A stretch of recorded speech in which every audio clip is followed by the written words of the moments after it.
My people, if a Nigerian government decides not to do anything about this Ibom Air issue, I mean Ibom Air staff members, the one that, put these girls' notes out there, the ones that released their notes, and the lady, the air hostess, that dragged her top up, to expose her body. If the federal government is not doing anything about it, I think that us as individuals, we as Nigerians, we can do something about it. We can punish them by boycotting their airline. If you want to book any plane ticket, if you're going to anywhere and Ibom Air is the last flight, please don't book it. That's the punishment. We need them to feel it. We need them to feel it. We need them to know that, this is something that Nigerians are not ready to overlook. Because this is just beyond it. This is beyond it. It could happen to you tomorrow on Ibom Air. If you decide to overlook this, you might book their flights tomorrow. And this sort of thing will happen to you. They might not even sanction or suspend the air hostess, and she will continue on to behave like that, thinking that, what she did is right, that she will still do it to someone else. I've read eyewitness account of this same air hostess with another passenger insisting that, he switched off his phone. And then she later made sure that this young man was arrested from Lagos to Accra, Ghana. An eyewitness account, various accounts of these same air hostess, of her attitude, very rude attitude. How can you be offering service to people with their money, or people that book flights on your airline with their money, and you are being rude to them? Just how? Arike needs to do something about it. The federal government needs to do something about this. And if they are not ready to do anything about it, Nigerians are going to boycott their services. That would be the ultimate punishment. This young girl was given a lifetime ban. How can you... Is there no worse crime than not switching off your phone? Is there no worse crime? Let's even talk about the Kwamwan case that stood in front of a plane, obstructing a plane. They did not give him a lifetime ban. They only gave him 6 months. Whereas this young girl, we understand that, she might have been aggravated. But, these people aggravated her. They aggravated her, just that we did not see those sins. Those sins were not being shown at first. You guys, I just need you to, if you're listening and you want to book a flight, don't book Ibom Air. We all need to boycott them. Yes, I understand that right now the federal government has ordered that both the suspension of Comfort Emmanson'S and the suspension of Kwamwan to be withdrawn, and they are granting them leniency. While that is a welcome idea, this lady has been in prison since Monday. Kirikiri for that matter, and this is a first-time offender. They did not take her to police station. They took her to Kirikiri. You can tell that these Ibom here, they are evil people, devious people. That is who they are. Anyway, guys, we are going to delve right into the details of today's news in a bit to take a look at, what condition that this young girl is in at the Kirikiri prison. We are hearing from a source at the Kirikiri prison telling us, how she has been separated from other inmates and, what kind of treatment has been meted to her since she got to Kirikiri prison. If you have not subscribed to this channel, please make sure you subscribe. You don't want to miss the juicy news in the rest of this video. Subscribe, give this video a massive thumbs up, turn on the post notification as well so that you'll be the first person to get notified each time we upload a new video. Lastly, please leave your opinions in the comment section below.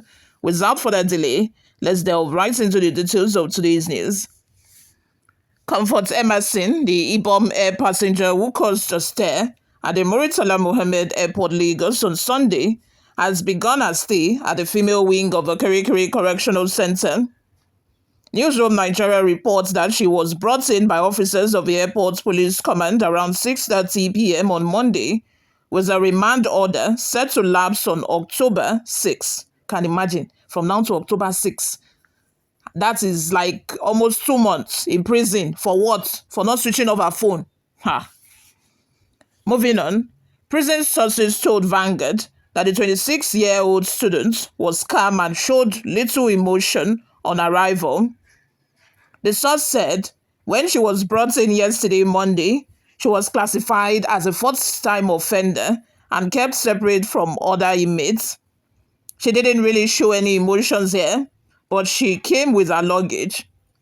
Since she's not a government official and also not a well-known individual, she did not qualify as a very important person. She might have been known for the fracas at the airport, but her classification here doesn't qualify her as a VIP. During her admission process handled by a senior official, she was briefed on the rules and regulations of a female prison. She was also given an option of skills available in the prison that she can learn. We have schools and vocational training here. Even if someone is staying for just a week or a month, they don't remain idle in a cell. They are encouraged to learn something. In the past, these opportunities were only for convicted inmates, but now we also offer them to those awaiting trial, whose numbers are far higher than the convicted population. Now, that's a major problem that the government needs to look into. Moving on, asked if the inmate had received any visitors since she was brought in, the source disclosed that a few people had visited her the previous day. The source, however, refused to disclose the identity of the visitors, saying it is against prison rules to do so. The source said it is within her right to receive visitors, and 1 or 2 persons visited her yesterday. I don't know if they are relatives, but it is also against rules here to disclose the identity of visitors. Another source also informed Vanguard late yesterday that officials at the female prison have been instructed not to disclose information about comfort stay in the facility. What are your thoughts and your opinions? Let's have them in the comment section below. Before we go, guys, let's take a look at a few reactions we got online. Paul says, Kwamwan is working freely. APC Yorubastard, Rono Group member. Atabike Dabiri, to err is human, to forgive is divine. So to err is human, to forgive is divine does not apply in the case of this young lady. She has spent a couple of days in prison already, whereas we have Kwamwan working freely. Sonny Love says, listen up everyone. All those who took part in that show of shame in exposing that girl's nakedness to the world, karma is coming to all of you. Remember that you have sisters, nieces, and cousins. Tomorrow might be your turn. Lawal says, can comfort follow or take regulations? She didn't even take simple regulation, took off your phone. Oh my gosh, English. Tunde Folorunsho says, Nigeria is actually a waste of time. How can the government treat this girl like this? Later, you want people to subscribe to the notion of one Nigeria. Was this girl treated like a compatriot? Will this girl speak well about Nigeria? Will this girl obey the call of Nigeria? This is the reckless misapplication of judicial process, adding people against one another. That is why peace will remain elusive. Sylvester Ode says, why didn't you give Bobrisky such vocational skills? Nigeria is a terrible country. Let's have your thoughts and your opinions in the comment section below. Thank you very much for always listening and watching. I will see you all in my next video. Bye for now.